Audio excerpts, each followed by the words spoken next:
bit of team news? Anyone unavailable for Sunday? Well, I'll need to check, Jamie. We're just up and about and going to start again. So we no, as far as I know, everybody came through the game fine last night. Just how important is squad rotation going to be? Okay, I know you didn't have a game last weekend and they're off on international duty now, but the games come thick and fast, and in particular for someone like Declan, who is so important to you, but is also probably going to play 90 minutes for England in every game at the World Cup. Well, I think it's really important that we try and use the players the best we can. I mean, the boys who were in international duty in the summer had a really late return. Declan especially, we gave Declan even more time off to recover, because I think last season most of our players played roughly 60 games last year. So our players have had a real busy time. But also what that does, it builds a bit of resilience as far as playing goes as well. You know, they get used to the games, they get used to regular games. And from that point of view, you know, we hope that it will improve Declan. But on the other side of it, we know that we're always trying to look after them as well. I mentioned Declan, who's obviously in the England squad. Jared's in there again as well. Hasn't quite hit the height of last season just yet, but good that Jared's kept faith with him and he's back in that squad. Well, if I then I'd want to say about Jared, I would say I'm just beginning to see Jared getting back to it. There's little bits coming back and there's signs of it. And if you think of last season, you know, and I've said this a few times, but I thought at the start of last season after the Euros, I thought Declan Rice was fantastic at the start of the season last year, whereas a lot of England players didn't find their levels quite as much. So it can happen. I think the international football, you know, maybe the little rest time they get during the summer can play a part in that. But I'm just beginning to see good signs from Jared, and hopefully I'm right. Just one final one from me. That Chelsea game must seem like a long time ago now, given everything that's happened in the meantime. But when you look at the Chelsea game, the Spurs game before that, I mean, that could easily have been 4 points. It ended up being 1 point. But there are signs that the performances have been much better than the results so far, and you've clearly turned a corner in the league. Well, yeah, and that's what I think that as well. I think that, you know, we played well against Tottenham, against a really good Tottenham team, as we know, and we played well against Chelsea, but just couldn't quite get it over the line in the end, and you know, things went against us completely that day. So there's not much you can do about it, but I think from the players' point of view, we're gaining in confidence. We feel as if we're beginning to get the new players a little bit more integrated and getting used to us. So overall, you know, we need the points, so the points are always which the thing what you get judged on.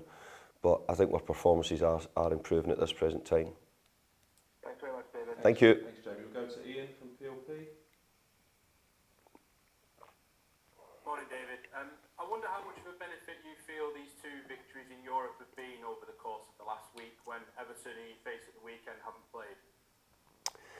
Well, I think that qualifying for Europe's should be seen as a great thing, but obviously the difficulty side of it is playing on Thursday and a Sunday, and it's not a great scheduling, but it's always been there for as long as I can remember with the Europa League. I think now with the Conference League as well, then it's obviously the same situation. But what I'd say is that I think we're beginning to get well used to it now. I think the players are more resilient with the way they go about their work. You know, you try to improve your squad, which means that you can chop and change the players a little bit more as well. So I'm hoping that that through time and experience that we're getting a little bit better with it. And it being 2 victories, scoring goals as well, I guess that's going to benefit everyone's confidence going back to Premier League action as well.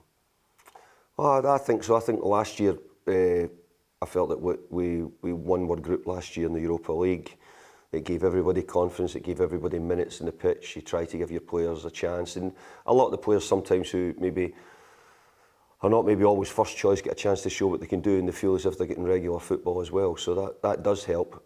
But on the other side of that, you know, it's lots of games, lots of preparation, quick turnarounds, lots of recovery sessions. But hey, I'd rather it be that way than the other.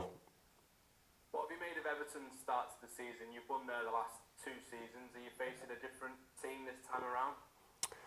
Well, I think Everton are a little bit like myself. I think there's a rebuild going on. I think Frank's starting to put bits together. You know, they've obviously not had as much money to spend as what they've had in maybe past seasons. But I think they've brought in some really good players. You know, Connor Cody, Tarkovsky are very good Premier League players, really experienced players. You know, they brought in Anana, who we liked also. So I think they've brought in a lot of Premier League players who are used to it. Dwight McNeil, Moppy. So I think that Frank's putting together a strong side, and sometimes it takes a little bit of time for all those things to work. And I've been saying that myself. We've brought in new players, and it does take a little bit of time just to get it going. Thank you, David. Thank you. Thanks, Ian. Go to Ian from Talksport. Hi, David. Oh no, Simon. Simon. One of the players that you brought in, Maxwell Cornet, sometimes a little bit in and out at Burnley last season. Has he got to get used to the levels that you're at, and obviously got an assist and won the penalty last night? Is that the kind of contribution you're looking for? Well, actually, his last few games, he's got his assists and contributed, and got us a penalty in the last game at home against Steaua Bucharest. So he's started to make a contribution already, and I think it's probably his lateness back into pre-season, getting him back in condition, really. And I don't mean that he was badly out of condition, I just mean that he was more not game ready, hadn't had any match minutes. But I think we're still finding our way with him as well. We're looking exactly where we think best to use him, trying to fit him in. But you know, if his goal had counted against Chelsea, which it should have done, he hits the post in that game as well. He's already shown us that he's someone who can get a goal. And if you look at his record at Burnley, in a short time at Burnley was very good. And his goals for Lyon prior to that were really the things which sort of helped get me thinking that, you know, he would be a good player to bring to the club. I mean, is he the type of player, you played for the last 2 or 3 seasons really, really well, and then, you know, it's just kind of keeping that level all the time, and maybe Cornet at Burnley didn't have to do that, but he's going to have to do that at West Ham, isn't he? Yeah, look, we've had a great 2.5 years or so, and you know, this is probably as big a turnaround I feel as if I've had at any club in my time, where I've had to, you know, for different reasons, you know, people moved out, people were coming in, we've had to change it round. So this is probably the bedding in period for us, which is never easy, because you're trying to find your way, find exactly what people can do. But Max is in that group as well, and we're getting used to him, and he's getting used to us as well. Thank you. Thanks, Simon. And just finally, Ian from Talksport. Hi David, how are you? Morning, good, thank you. Good win last night. How much now is there competition all over the pitch for places all over the pitch? I'm thinking even in goal, you know, Lucas Fabianski has probably now got Areola breathing right down his neck, and right through to obviously up front, but you've got a big decision to make on Sunday about whether Antonio starts or Skamaka, I guess. Yeah, well, that's exactly what we've been after. We've not had that for probably the last couple of years, or certainly not as much. But what we always have had here at West Ham is we've had a great team spirit, a great group of lads who have been committed, and the boys who haven't been involved all the time have done really well. You only need to look at last year in the Europa League, how well so many of them done in the games. I think we have got much stronger competition, and what I've been sort of saying to other parts of the media there is that, you know, it's still bringing in 8 or 9 players and trying to bed them in quite quickly is not an easy thing to do. And now and again, 1 or 2 of them will hit the ground running, and we've got that situation. There'll be now again 1 or 2 who are not quite. But I think the players we've brought in will make a big difference, and it just needs a little bit of time. But we need to try and get the points on the board in the Premier League. We need to start getting results. We've shown better signs with our performances against Tottenham and Chelsea recently. So hope we can pick up, and the win last night hopefully will help our confidence. We always hear managers saying about you want competition replacements, you want to have, say, I don't know, 4 strikers or 3 strikers, so you've got a competition, but then you've got the problem of keeping people happy and stopping people knocking on the door every week asking why they're not playing. Yeah. Look, it's a question and it's a thought where you always hear it, and if you look back, I've always chosen to have a smaller squad for different reasons, because I think then it keeps your players playing regular, it keeps a lot of them happy. But probably the biggest part of it is it makes room for young players to get an opening to either get on the bench or get small chances at different times. If you have a big squad, then you need to be able to try and utilise them and use them as much as we can. What we can do is utilise them because of these Conference League games and got the chances to do so.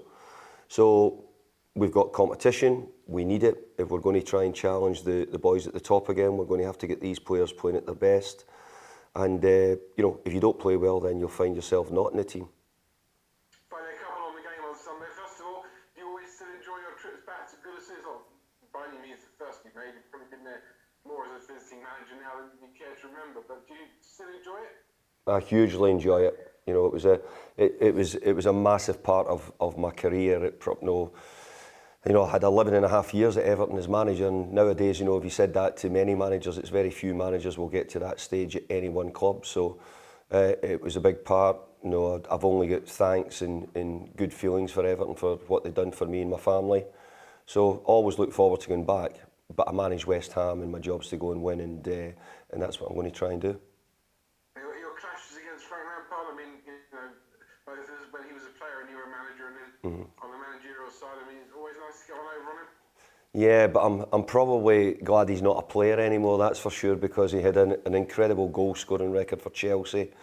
So that's where I remember him from, and obviously he was a top player. So we've had maybe not quite so many as managers yet, but Frank's building a new team at Everton as well, and they're going in their own direction. So I wish him well, but not at the moment, that's for sure.